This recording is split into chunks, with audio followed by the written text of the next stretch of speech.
Focus from KUOW in Seattle. This episode includes an explicit description of a sexual act and discussion of sexual harassment. Please take care while listening. This school, when I first came to it, man, your eyes could get poked out with everybody pointing a finger to everybody else whose fault it was. I never got to interview Cheryl Chow, my former principal at Garfield High School in Seattle. She died more than a decade ago. So it was surreal listening to Ms. Chow's voice through my headphones as she described the Tom Hudson scandal, which took place during my senior year. Mr. Hudson, a beloved science teacher, had been put on leave during the fall of 1999 after I reported rumors about him sexually abusing boys. Then, in February 2000, 2.5 months into the district investigation of his alleged misconduct, Mr. Hudson died by suicide, leaving many of us shocked, some of us devastated, and all of us wondering, was he even guilty? In the aftermath, a local rock climber and budding documentarian named Tim Matsui pitched in to help with Post 84, the outdoors club that Mr. Hudson ran for years at Garfield. Tim realized that many of the kids in Post 84 were still traumatized by the death of their teacher, so he decided to interview them for a story that ultimately never materialized. Tim held on to the tapes for decades, and when he heard about the work I was doing, he shared them with me, including this conversation he had with Ms. Chow. I think there were a lot of good teachers, but to survive, a number of teachers just closed their doors and basically said, it's not my problem. Ms. Chow was talking about how Tom Hudson's colleagues kept their heads down when they heard whispers of abuse. But she knew he wasn't the only teacher crossing boundaries at Garfield. There has been a history in this building, a secret public history of other male teachers taking advantage of girls. Ms. Chow saw teacher abuse at Garfield as permeating the school's culture, and that parents were complicit. I had this one parent in particular, I won't say any names, and he said, oh, my daughter's already graduated, but when she was here, I came up and I told a bunch of men that they better not lay a hand on my daughter, otherwise they'd have to answer to me. And my daughter was okay. And I was just amazed that he didn't understand what he was saying. That, okay, I took care of my daughter, and as long as it's not my daughter, if it's somebody else's daughter, that's their problem.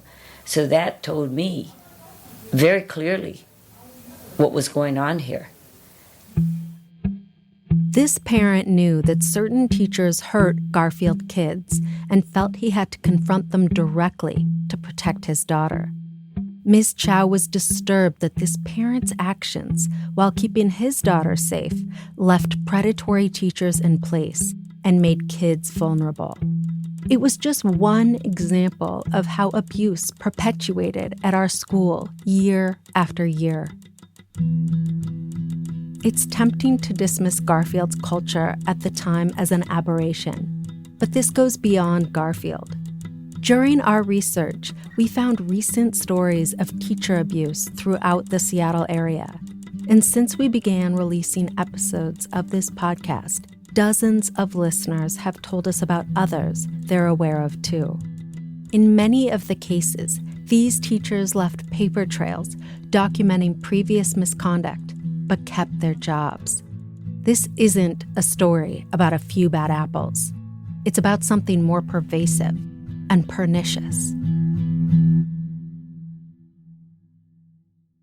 My best friend from Garfield, Ella Hushagen, started Adults in the Room with me to solve one question. Were the allegations against Tom Hudson true? We've been able to answer with a definitive yes. But now, as that investigation concludes, I realize we're not done. At least, until we explore two new questions. Why has Seattle Public Schools protected predators for so long? And does it still?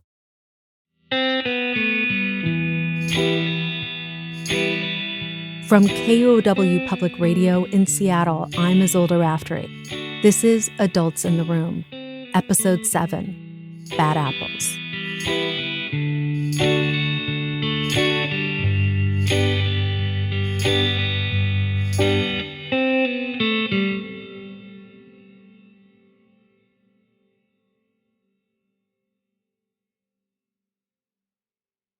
After Mr. Hudson died in February 2000, Seattle's two daily newspapers published glowing pieces about him. The stories amplified Mr. Hudson's best qualities: his mentorship of students, his dedication to teaching, his passion for the outdoors. In the Seattle Post-Intelligencer, known as the PI, a reporter quoted students and parents who questioned the allegations and were angry about how the school district handled the case. The reporter's name was Rebecca Den, and in 2000, she was in her late 20s and a staffer at the PI covering education. In the beginning, it didn't strike me as that notable because there were teachers being put on leave all the time. There were teachers being charged with abuse or more often forced to resign without charges. But you knew there was a lot of stuff going on. In one article, Rebecca quoted an anonymous male teacher who said, "The question that's going to be looming is someone being falsely accused of something that can drive them to their death and ruin their career? And can this happen to someone else?" After I read that, I called Rebecca. I yelled and cried. She still remembers getting my call. I just had like ice in my blood. And I remember being afraid that you were going to hang up on me. And it's like, God, the person who knows the truth is talking to me, and what do I do? I told Rebecca she couldn't quote me. I was afraid I'd get even more blowback for going against the dominant narrative of what a great guy Mr. Hudson was. I think you were right to worry because as a reporter, you're kind of stuck with what people are willing to tell you. And if the only person who will talk to you, the only people are the ones who revered this person and think a miscarriage of justice has been done, that's how your story veers, which is wrong. The first draft of history that journalists write is often limited by who we can find to interview on short notice and what they'll tell us. I noticed a shift in Rebecca's reporting after that call. She asked the district for their files from Mr. Hudson's investigation, but the district didn't turn them over. They were holding the records back because Mr. Hudson's widow and the Seattle Teachers Union had filed an injunction in court to keep them sealed. The PI and the Seattle Times fought back, and in spring 2000, after spending $60,000 in legal fees, the newspapers won. The records don't say that Mr. Hudson sexually abused boys, but they included the district's first investigation into Mr. Hudson, which happened in 1994. That revelation eventually led me to Jason Fox, who we heard from last episode. He told us about a skinny dipping photo Mr. Hudson took with him. Without Rebecca's groundwork, I never would have known about Jason Fox and the 1994 investigation. As this series has unfolded, I've told you the stories of several boys, now men, who were abused by Tom Hudson. Each of those men expressed their anger that the school district ignored red flags about Mr. Hudson, allowing him to stay in the classroom and further abuse boys for years. Talking about their trauma has helped them find healing and community, but they have also asked us to find out where things went wrong. Ironically, that was supposed to be Miss Chow's job, starting in 1999.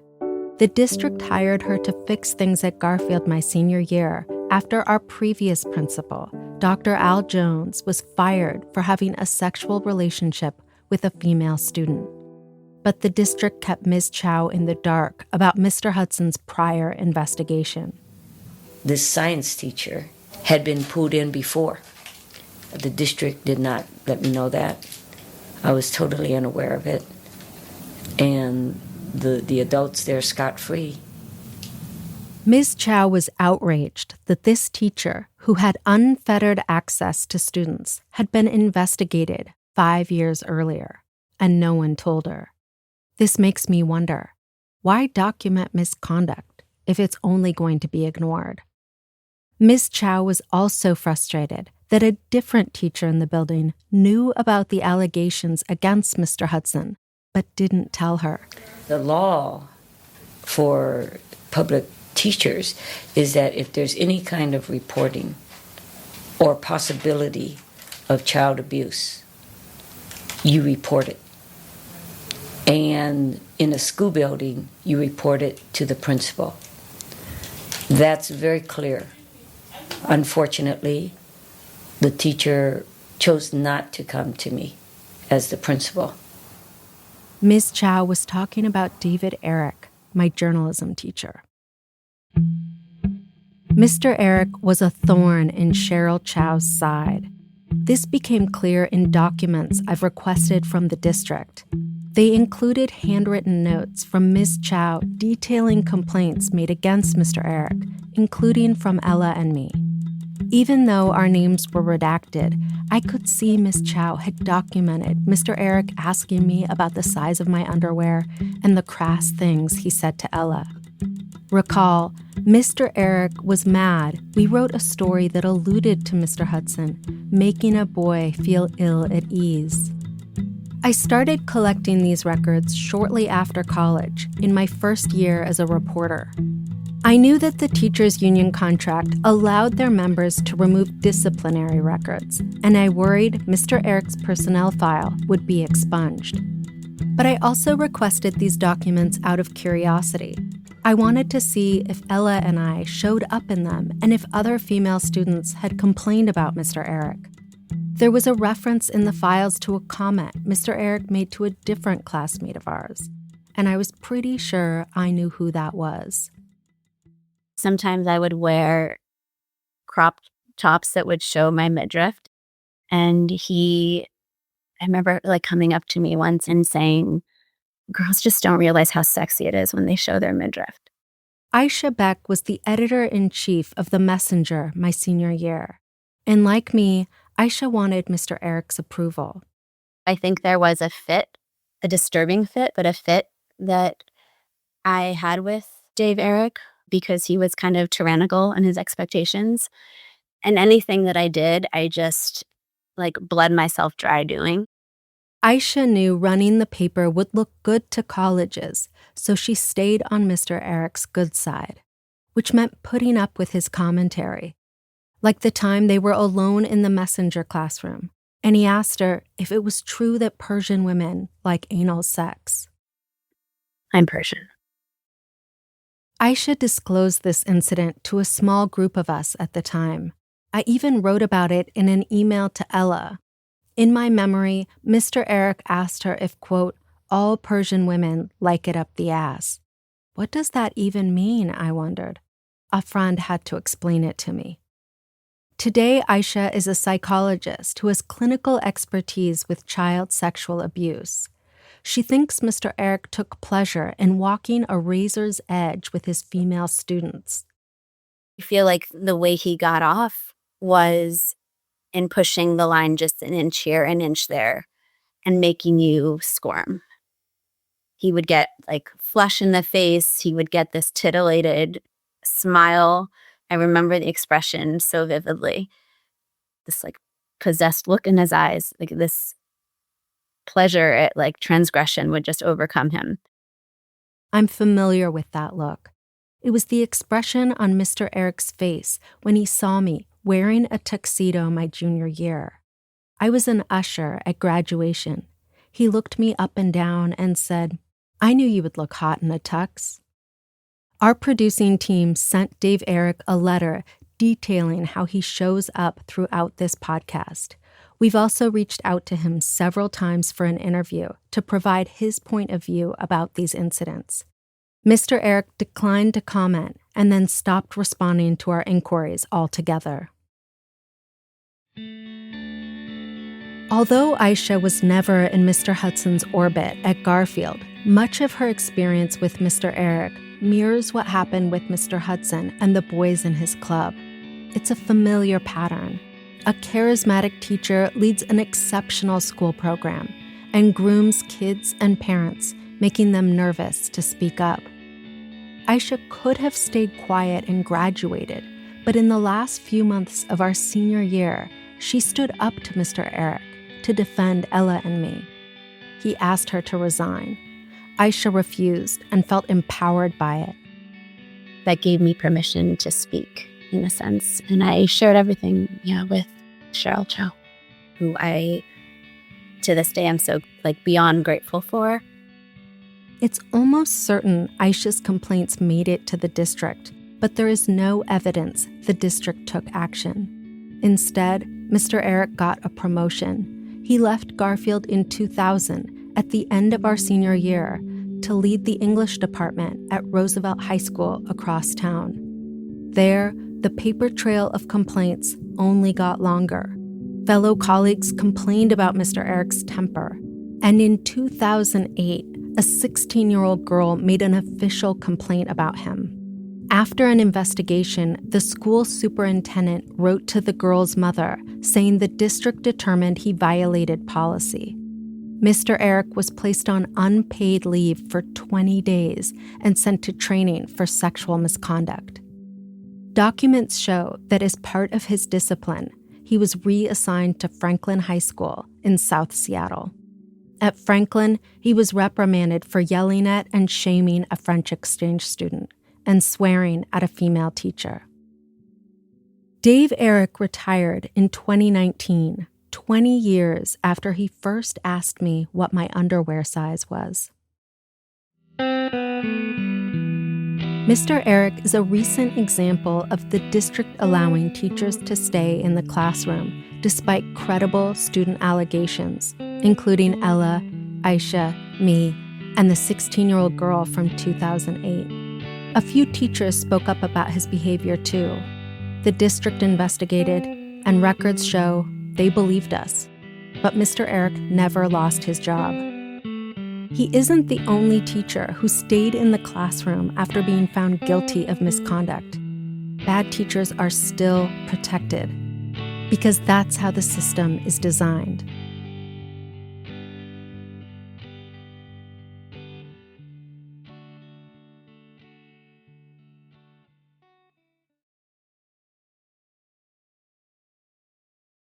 It just feels too grim to be like, nothing has changed. That's Ella Hushagen, my best friend. She's a lawyer today. I think things have gotten better since the 90s, when literally sexual harassment was a joke. Sexual harassment is a punchline. In January, I talked with Ella and our former Garfield classmate, Rosie Bancroft. I wanted to hear how they were processing what they'd learned from adults in the room. Rosie is a social worker by training and is currently a mental health counselor at a middle school near Seattle. She agreed with Ella that things aren't as bad as they were in the 90s. I see that with kids that I work with, that they just are much more fluent in the language of it. They are aware of these terms and ideas and able to talk about it. And they're better received in it, I think, I hope, to some extent, when they do bring things up, that it's taken more seriously. It's true. We've seen significant social change since the 1990s. The Me Too movement forced many of us to rethink sexual abuse and why there's such pressure for survivors to stay quiet while perpetrators maintain their power. And granted, some predators lost their jobs or even got arrested in the wake of that movement. But Me Too has largely been about individuals. The systems that are meant to hold teachers accountable, they've mostly been the same since we went to high school. Institutions are extremely slow to change, and they play CYA. That's what they do. CYA, cover your ass. we're still doing the fundamental thing where it is much more important to us to protect the abuser from a possible false allegation than to protect the kid from nearly certain abuse. We are so focused on protecting the people in power, the men in power. Take Post 84, the outdoors club that Tom Hudson once ran. Post 84 still sends Seattle high school kids on excursions into the wilderness, although it's no longer part of Seattle public schools. We were in touch with Post 84 for weeks during this investigation, hoping to interview leaders or current members about what they've learned from the Hudson saga. Eventually, the club declined to speak with us and sent a statement from their board of directors instead. We had someone on our team read a piece of it. Our organization acknowledges the impact that Tom Hudson had on students and their families when he led the program in the 1990s. We know that his actions caused immense harm, and we stand in solidarity with those affected. The Post 84 statement also included some of the changes they've made to ensure student safety, like background checks for adult chaperones, sexual abuse prevention training for its leaders, and mandating a minimum of 2 adult chaperones per trip who are required to sleep in different areas from kids. But in our correspondence with them, it was clear the organization was very concerned about Tom Hudson's legacy splashing on them. In a meeting with our producer, Will James, they requested that we not name Post 84 when referring to Tom Hudson's program. They worried it would create bad and unfair associations with the modern-day Post 84, that the reputation of the current organization would be threatened by Hudson's actions more than 25 years ago. In an email, they made specific requests about how we reference Post 84 throughout the podcast. We are still hoping that this statement can be used in its entirety. We are also still requesting that in every episode, there is some way to acknowledge current-day Post. At first, the Seattle School District responded similarly. For months, it ignored our request to talk about predatory teachers.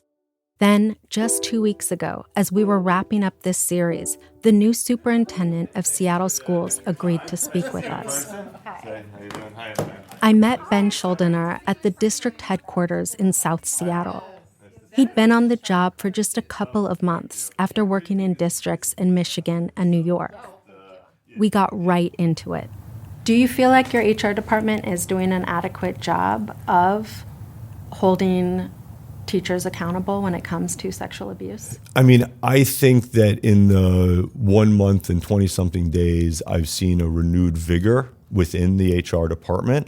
Schuldener said that since he's been in Seattle, the Human Resources Department has been looking into old cases. If you came up to my office, you would actually see stacks of data around investigations that have happened over the last couple of years and me really pushing to say, where are we with this? You know, some people are still on leave for 2 years. Like, where's the action? Like, either find something or don't. You've got to move forward, right? And I think that that's indicative of what you're seeing from your lens is a slowness, an inaction, maybe an obfuscation. I thought back to when Mr. Hudson was suspended during my senior year. At the time, his defenders blasted the district for taking 2.5 months to investigate him. Now Schuldener was telling me that some teachers are on leave for years. The superintendent explained that it's a tricky balance. That length of time isn't good for anyone involved. But the district also has an obligation to be fair to teachers facing career-threatening accusations. Everybody is given the right to plead their case, and I think that each case is different. If we believe that people are innocent until proven guilty, we need to make sure that we're going in with positive intent to see that. I wanted specifics about how the district handles allegations of abuse, so I brought up an example. Say an investigation finds that a teacher sexually harassed multiple girls and commented on their bodies. What then?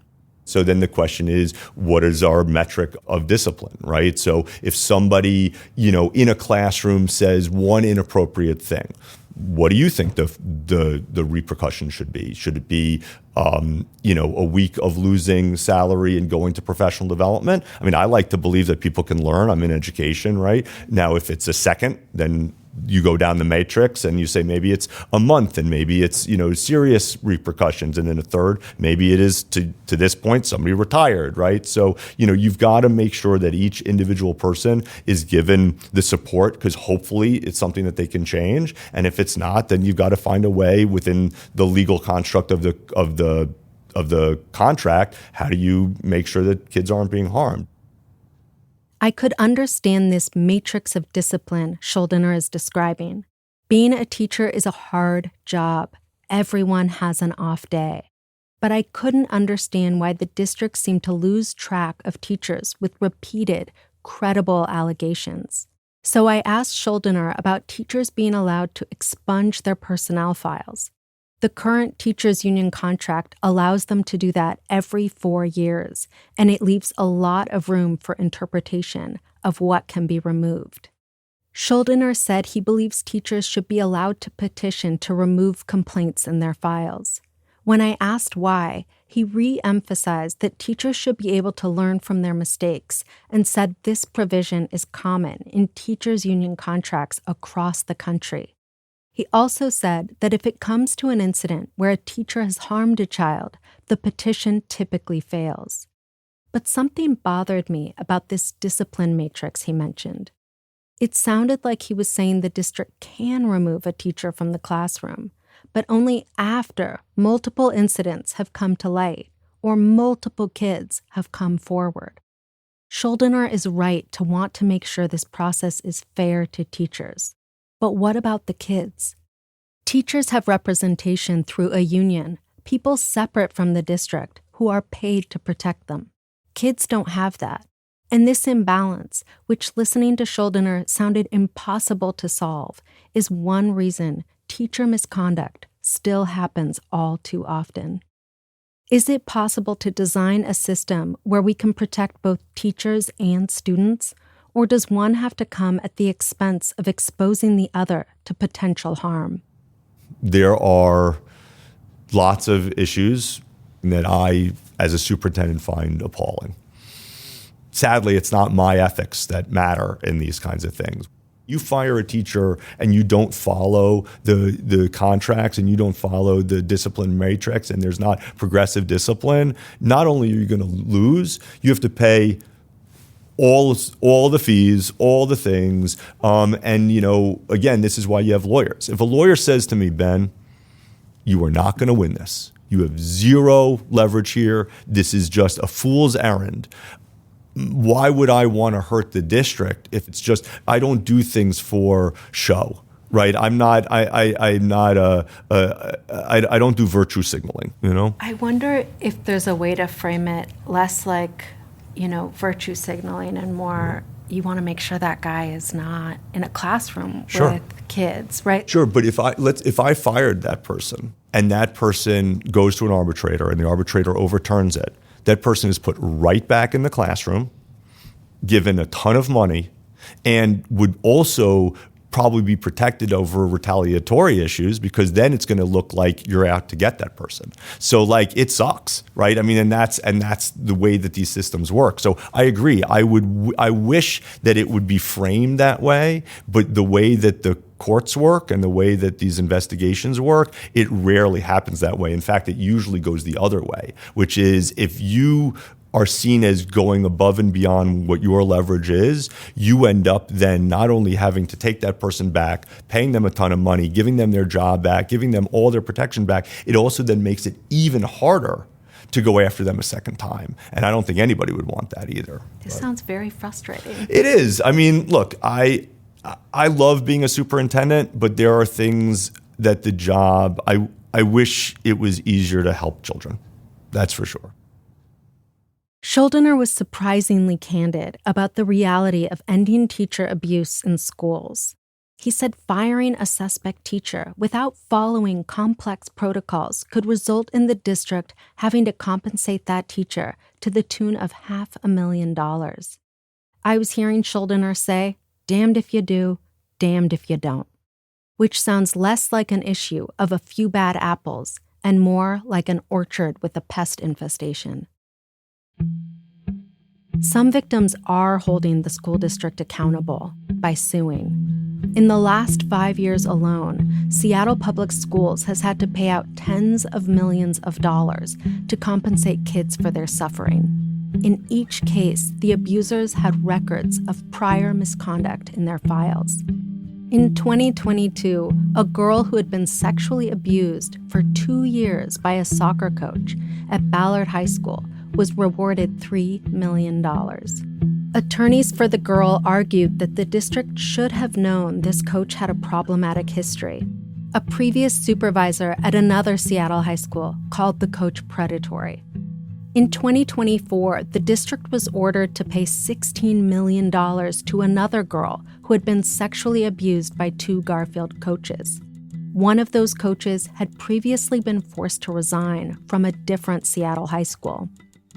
In 2025, a jury awarded $8 million to a boy whose Seattle middle school teacher punched him in the face. The teacher was also accused of sexually harassing girls. The teacher was suspended for 5 days and later got hired at another Seattle middle school down the street. The Seattle School District originally turned down my interview request, saying that the Tom Hudson story was an old one. But the men who were abused by Mr. Hudson often think about what happened back then. For them, there is nothing old about it. I asked one of the survivors what he would want to say to you. And he asked, are you willing to issue a public apology to those hurt at Garfield in the 1990s? I mean, am I personally willing? Absolutely. I would apologize for anything that a district has done. I think the concern, of course, is what does that mean? Legally, I would have to make sure that our lawyers would allow me. But, I personally, as a superintendent, if harm has been done to students, to anybody, parents, and the school district had something to do with it, of course I would apologize. The problem is that's not good enough, right? I mean, having the superintendent who just got here apologize for something that happened 20, 30 years ago, what I would hope I am asked is, what are you going to do to help stuff like this not happen as frequently as it does? That, of course, is the biggest question any of us should be asking right now. What is the new superintendent doing to stop predators from repeatedly hurting kids at Seattle Public Schools? I think that what we need to do, and one of the things I'm hoping to do actually, is to create an entire department, reorganizing it so that there's actually a department of student and family support. And this is where one of the reasons why I think the district hasn't done as good a job as it should around stuff like this is, where would you go? Who are you going to talk to? Who are the people that you trust if something bad is happening? And I'm not sure that even as the superintendent, I know who I would call. Now, can we make everything perfect? No. But can we do a lot better? Absolutely. On its face, this department sounds like a good idea. Victims need to know who to tell so the harm will stop. But that very premise bothers me, because the problem isn't that kids aren't reporting the abuses they've suffered. From what I've experienced and from what I've found in my research and shared throughout this podcast, they've been doing so for decades. It's just that the adults rarely take action until it's too late.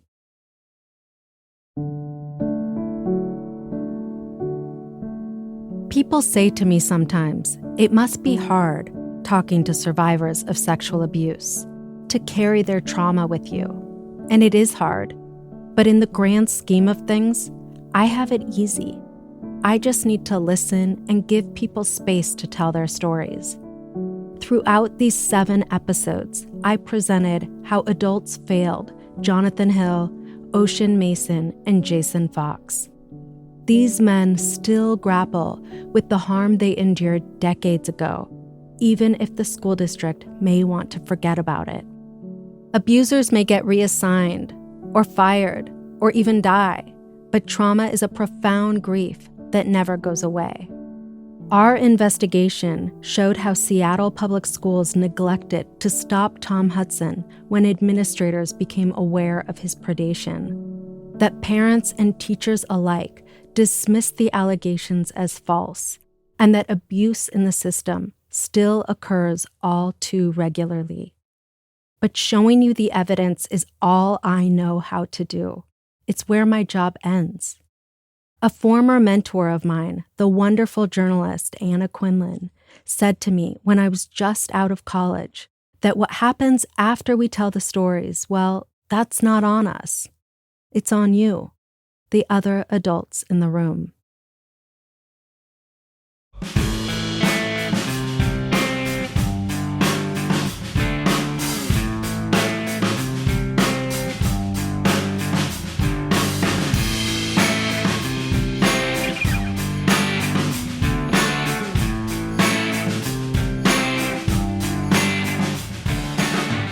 Adults in the Room is part of Focus, a dedicated documentary channel from KUOW Public Radio in Seattle, a proud member of the NPR network. KUOW podcasts are made possible because of listener support. If you enjoyed this podcast, please make a donation or become a monthly member at KUOW.org. Original reporting for this project was done by me, Isolde Raftery, Ella Hushagen, Jeannie Andel, and Will James. Our producers are Will James and Alec Cowan. Our editor is Jeannie Andel. Music by B.C. Campbell. Logo designed by Alicia Villa. Amelia Peacock manages our marketing and promotions. KUOW's director of new content is Brendan Sweeney. Our director of marketing is Michaela Giannotti Boyle. Our director of community engagement is Zeki Hamid. KUOW's Chief Content Officer is Marshall Eisen. We have many people to thank. Ella Hushagen, Rosie Bancroft, Maria Coriel Martin, Shane Melling, Phyllis Fletcher, Jim Gates, Tio Popescu, Claire McGrain, Levi, Oscar, and Xavier Polkinen, Aaron and Stella Starkey, Bob and Maureen and Uncle Bernie, Jasmine Polito, Eula Scott Bino, Erica Gordon, Mary Kate Gulick. Someone who says we may not thank him by name. He knows who he is, so thank you. Bisou Caroline, Tim Matsui, Annette Promes. Extra special thanks to Marshall Eisen for all the care and support, not just of this project, but for the survivors. Thank you to Garfield Bulldogs everywhere for your support, your interest. I know it's been tough. You are true dogs. After we take a little break, we'll be back with an epilogue. As they say in radio, stay tuned. I'm Isolde Raftery. Thank you so much for listening. I'm so glad I go to Garfield High. I'm so glad I go to Garfield High. I'm so glad I go to Garfield High. Singing glory, hallelujah. I go to Garfield High.